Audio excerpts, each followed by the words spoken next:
So I thought what would be nice to have you on first off would just be like, can you give us just a rundown of May's pop numbers? Like, what is it telling us?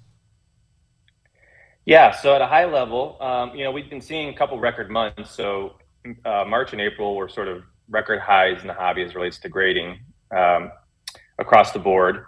PSA is the dominant force there, obviously. So they're like 80% of market share as it relates to like the grading companies and the ones we follow. And then in May, we saw that there was a bit of a dip for the first time, a meaningful dip in that it was down 14% from April. Still up slightly year over year, but it's the first time we've really seen a drop off that was, double digits. And so, it hasn't really sort of, I think, broke through in the sense of people are like, oh, or should we be nervous about this? But from somebody who's sort of analyzing this data day in and day out, it's definitely like a noteworthy time in the sense that we haven't really seen a drop like this. And TCG has been fueling a lot of that. And TCG saw a bit of a slowdown in May, which was Ryan. Just to clarify, 14% less cards graded in May for PSA. Or for PSA. No, across the board. Overall. Overall. Yeah. Okay. That's why I was asking Ryan. Overall. Your name is Jesse, so shut up. No, I'm just kidding. Okay, so overall, 14% less than in April. Is that what you said? Yep. Gotcha. Yeah, okay. exactly. Sorry. 2% compared to May of last year, it's up, but very slightly. Okay. Which I did find really interesting because I would have thought May of last year we would be down compared to then. I thought that was still I thought if anything, we have been on a slow decline since, I don't know, mid last year. Yeah, but decline in pricing, not decline in grading. Like everybody still grades everything. So that's why 14% in a month is actually kind of. But that's where I think this is really good information because I assumed they were one and the same. I thought decline in pricing would also indicate maybe a decline in people grading their cards. So. Yeah, no, grading activity has been ticking up for the most part. So that's why this is noteworthy. It's the first time we've kind of gone off that trajectory and really seen somewhat of a downward decline. So the biggest, it looks like, according to this, PSA was the biggest hit, which of course would be one of the reasons why you're down 14%. If it was like, say, BGS down, 18% like PSA is in this month, then you wouldn't have seen such a huge hit.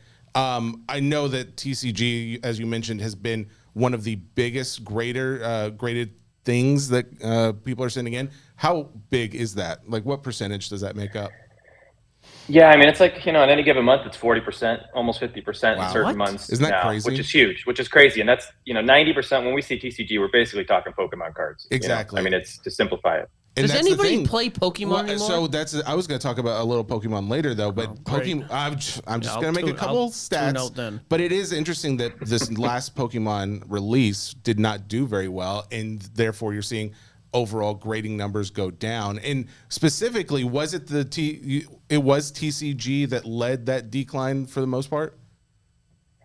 So this month, both sports and TCG declined, but TCG had been really fueling like all the incremental growth across the hobby in 2023, with the exception of SGC, who's done some stuff with specials on sports cards. But yeah, I mean, mostly it's been TCG/Pokemon, and this was the first time we've really seen a drop off in that after having, I think every month or almost every month of 2023, we've seen growth this far.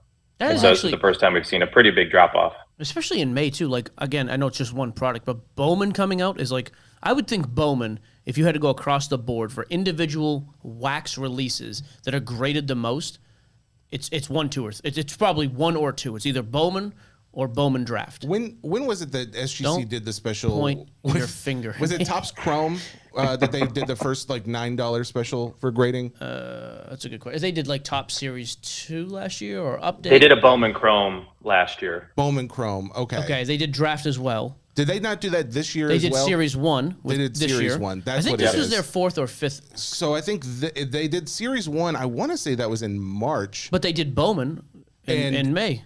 Well, and so that's what I mean. It was interesting that in March, it makes me think that maybe Series 1 is the more popular product among collectors. No chance. The people to grade? No, dude, I'm telling you, you are in the microcosm of this world of the people who listen to the show, what you collect. Yes, Bowman's big around us.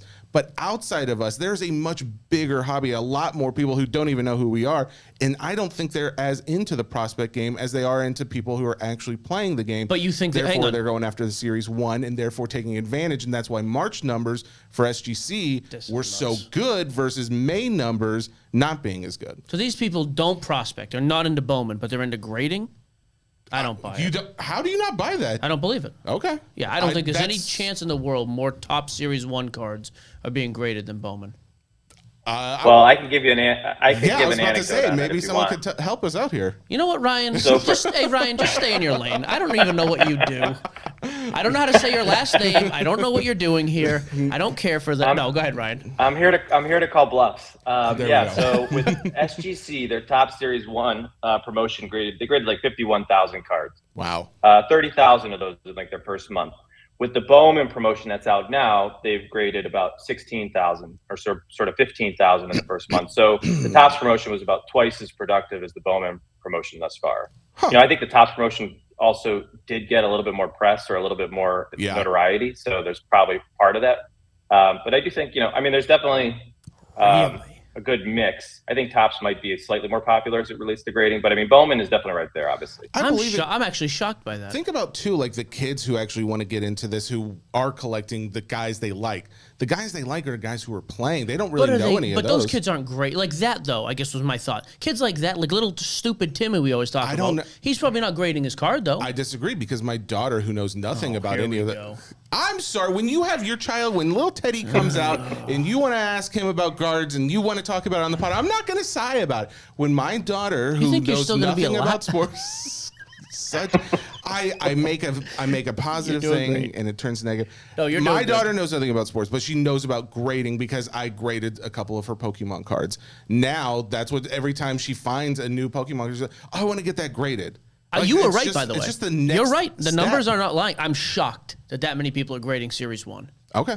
I believe it. Obviously, the numbers. I am very, very surprised by this. So I also hate that Ryan's here, and I hate that you're here. Anyways, Ryan, I'm a bitter person. I don't know if you listen to the pod. I'm not always that happy, and when he's right, it just makes me miserable. I'm not right. We're all right in our own ways. No, we're but not. me more so. We're not